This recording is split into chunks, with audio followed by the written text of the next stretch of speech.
PSL से ज्यादा तो धुरंधर मूवी ने कमा लिया है। तो जी राजा साहब, ये तो आपको लगता है कि पीएसएल से ज्यादा धुरंधर मूवी ने कमा लिया। उसके अंदर जी धुरंधर मूवी के अंदर वन साइडेड चीजें दिखाई गई हैं। मैंने आपको हकीकत बता रहा हूँ, मूवी नहीं देखी, लेकिन जिस भी बंदे ने देखी है उसने जिस तरह से कहानियां बताई हैं तो लग तो यही रहा है कि आप सोचते होने हम नवाज शरीफ हर महीने मुल्कों बाहर क्यों चला जाता है। वो तो हुण पता लगा ਉਹਦੇ धुरंधर ਦੀ शूटिंग ते ਜਾਂਦਾ ਸੀ।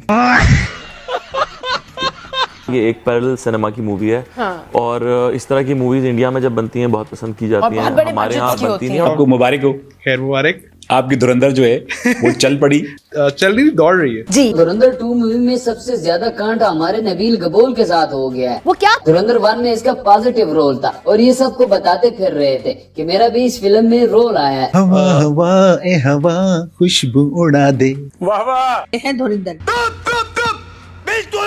है धुरंधर जी हाँ, धुरंधर। तो सब लोग मेरा प्रोनाउंसिएशन सही करने पर अभी लग जाएंगे। रहनुमा पीपल्स पार्टी नबील गबोल कहते हैं कि भारतीय फिल्म धुरंधर में लियारी के हवाले से अफसाना बयान किया गया है। जिस शख्स को फिल्म में मेरा किरदार दिया गया है वो मुझसे मुताबिकत ही नहीं रखता है। मैं ज्यादा खूबसूरत हूँ। जो मेरा रोल दिखाया गया, मेरा रोल बहुत दबंग था। जब धुरंधर 1 रिलीज हुई थी तो लियारी के ये सांसद बोले कि ये कैरेक्टर मुझसे इंस्पायर है, बस थोड़ा कमजोर दिखाया है। पब्लिक भी बोली कि वाह क्या बात है। फिर आई धुरंधर 2। भाई साहब, उसमें ऐसा ट्विस्ट आया कि हमजा अली से भी बड़ा स्पाई जमील साहब निकल गए। अब ये बेचारा छुपता फिर रहा है।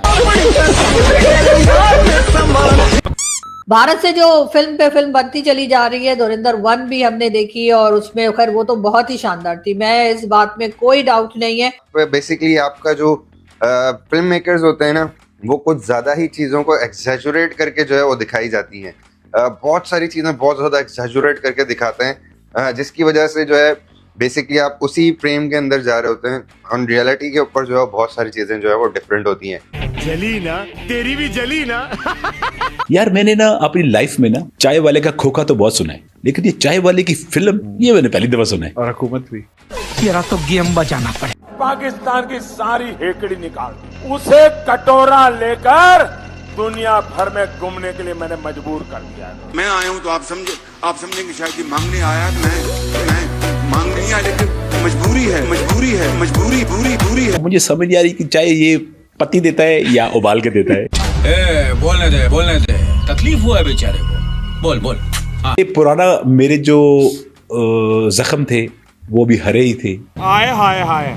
तो आपने मुझे एकदम फिर बॉम्ब फोड़ा और आपने बोला भाई साहब धुरंधर 2 भी आ रही है। धुआंधार इनिंग खत्म होने के कोई आसार नहीं। 1000 करोड़ के करीब पहुंच गई है ग्लोबली जो टोटल। तो यार देखो, अगर इतनी अच्छी फिल्म है और इतना अच्छा बिजनेस कर रही है तो आपके गुर्दे में क्यों दर्द हो रहा है? तो मुझे पूछना ये था कि सर ये इंटरव्यू आपने तब दिया था जब पार्ट 1 आई थी और फर्स्ट मूवी जो आई थी धुरंधर की वो आई थी, उस वक्त आपने ये बात की थी। तो अब जो पार्ट 2 या सेकंड मूवी आई है उसमें तो ये बताया गया है कि जी जो जमील जमाली है वो तो इंडियन जासूस है और इंडियन एजेंट है। तो क्या आप भी इंडियन एजेंट है? और उनकी तो बेटी भी भाग गई थी, तो क्या आपकी भी सॉरी, लेकिन क्या मतलब समझ में नहीं आ रहा कि ये अपने ऊपर क्यों ले गए हैं और ये क्यों बता रहे हैं कि फिल्म इन्हीं के ऊपर बनी है और ये बड़े हसीन आदमी हैं। और मैंने खुद देखी है और जो पायरेटेड वर्जन होता है वही देखे। आपने देखा? इंडिया तो हम जा नहीं सकते। सर आपको मेरा सलाम। पायरेटेड वर्जन देखा है? बिल्कुल।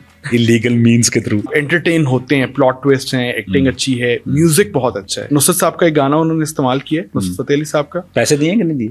150 रुपया देगा। $50,000 या कितने मिले हैं इस चीज के? भाई साहब कुछ ज्यादा नहीं हो गया? मतलब कुछ भी थोड़ा ज्यादा फेंक दिया। अक्षय खन्ना है कि नहीं ये बता। अक्षय खन्ना बस ऐसे लाश बन के आएंगे, यूं पड़े होंगे, उनकी नाक में 2 रुई के टुकड़े होंगे। अच्छा। और बस उनकी मैयत ही दिखाई है उन्होंने। उसको तो मैयत बनने के लिए एक्टिंग भी नहीं करनी पड़ी। नफसियाती तौर पे हम इंडिया को बहुत अपने सर पे हमने चढ़ाया हुआ है। उनका कुछ भी हो, कोई एक्टर चला जाए वहाँ से होके आ जाए तो वो सुपरस्टार बन जाता है, क्योंकि वो अपनी फिल्म को रिस्पेक्ट भी देते हैं और अपने एक्टर्स को भी रिस्पेक्ट देते हैं। अनफॉर्चुनेटली हालात वाकई में इतने बुरे हैं कि इवन मेरे डॉक्यूमेंट को समझ नहीं आ रही कि ये लॉलीवुड क्यों लिख रही है बंदी, ये तो कुछ है ही नहीं। क्योंकि यहाँ पे ये इंडस्ट्री है ही नहीं। तो यानी कि हालात इस हद तक बुरे हो चुके हैं कि जो इसकी जब सब इंडस्ट्रीज होती हैं फिल्म इंडस्ट्री की, वो पाकिस्तान में पाई ही नहीं जाती। वाह भाई वाह। अगर हम इसको कंपेयर करें इंडिया के साथ, पाकिस्तानी किसी फिल्म को भी इंडियन से कंपेयर ना करें। हमारे यहाँ कोई ऐसा समझा जाता है कि बहुत बड़ी गुस्ताखी हो गई, अरे उस प्रोडक्शन हाउस के ड्रामे के बारे में बात करती, उस एक्टर के बारे में बात करती, उस राइटर की, तौबा तौबा। कि जब मैं ये वीडियो लिख रही थी और मैंने अपने डॉक्यूमेंट में टाइप किया लॉलीवुड, तो मेरे डॉक्यूमेंट ने उसको ऑटो करेक्ट किया बॉलीवुड लिख के। साला ये दुख का खत्म नहीं होता बे। मद्रासी फिल्में जमीन पे पाँव मारते हैं तो जीप उलट रही है, दैट इज फिल्म। सर मुझे हमें लगता है कि तमिल ने हमें कॉपी तो नहीं किया। मैं हैरान हो रहा हूँ यार कि हमारी जो फिल्म इंडस्ट्री का डिक्लाइन शुरू हुआ वो 80s से शुरू हुआ ज़िया-उल-हक के दौर में, जब इंडियन सिनेमा यहाँ हो गया बैन। तो जब तक कंपटीशन था हमारी भी फिल्में अच्छी बनती थी। एक बहुत मशहूर फिल्म है 25 साल पुरानी इंडिया की, जो शायद आप सबने देखी होगी, उसका नाम है करण अर्जुन। वो उस वक्त 6 करोड़ में बनी थी, हमारे यहाँ आज भी 6 करोड़ की फिल्म नहीं बन रही है।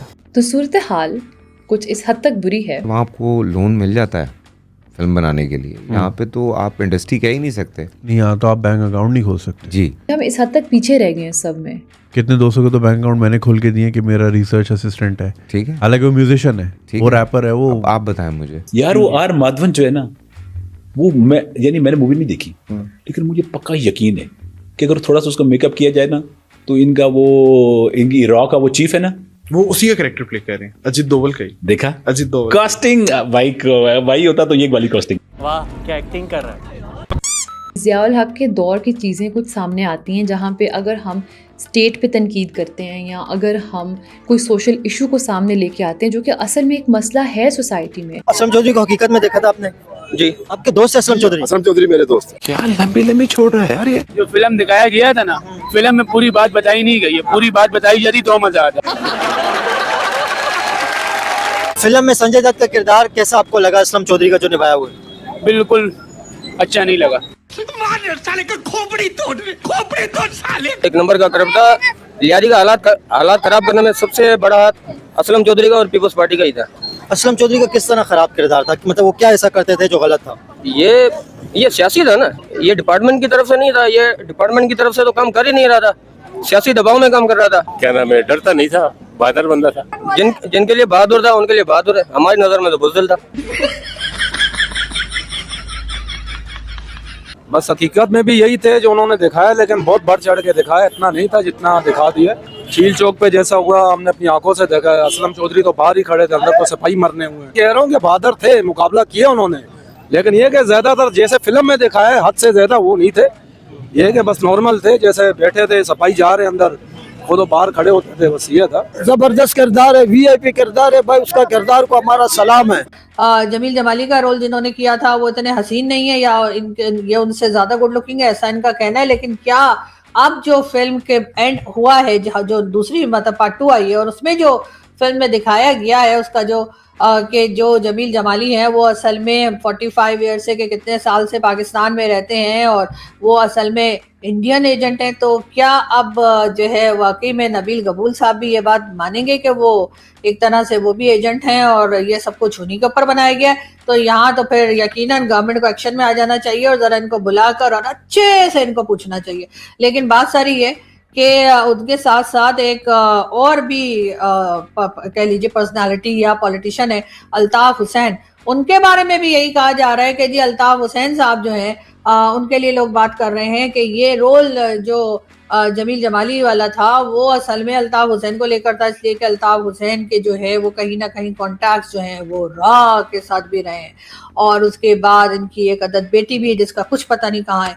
तो इस किस्म की बातें जो हैं वो सोशल मीडिया पर चलती चली जा रही हैं। लेकिन खैर हम थोड़ा सा फिल्म की भी बात कर लें। एक तो फिल्म बहुत अच्छी थी, सेकेंड पार्ट भी बहुत अच्छा था। ज़ाहिर है पहला वाला जो था वो तो मुझे बहुत ही पसंद है, वो तो मैंने तकरीबन 3-4 बार देखा है, तो इसलिए मुझे फर्स्ट तो बहुत ज़्यादा पसंद है। दूसरा जो पार्ट था बनाया गया है वो भी अच्छा है, लेकिन मुझे खैर उसमें वो वाली बात नहीं लगी जो फर्स्ट में थी। फर्स्ट तो बिल्कुल आपको ऐसे अपनी जगह जैसे कहते हैं ना बिठा के रखता है कि आप थोड़ी देर के लिए भी फिल्म को छोड़कर हट नहीं पा रहे थे। आज का वीडियो बस इतना ही। आपके क्या विचार है इस वीडियो के बारे में वो कमेंट सेक्शन में बता देना। आप अपना ख्याल रखना। जय हिंद, वंदे मातरम, भारत माता की जय। यो किट्टू भाई।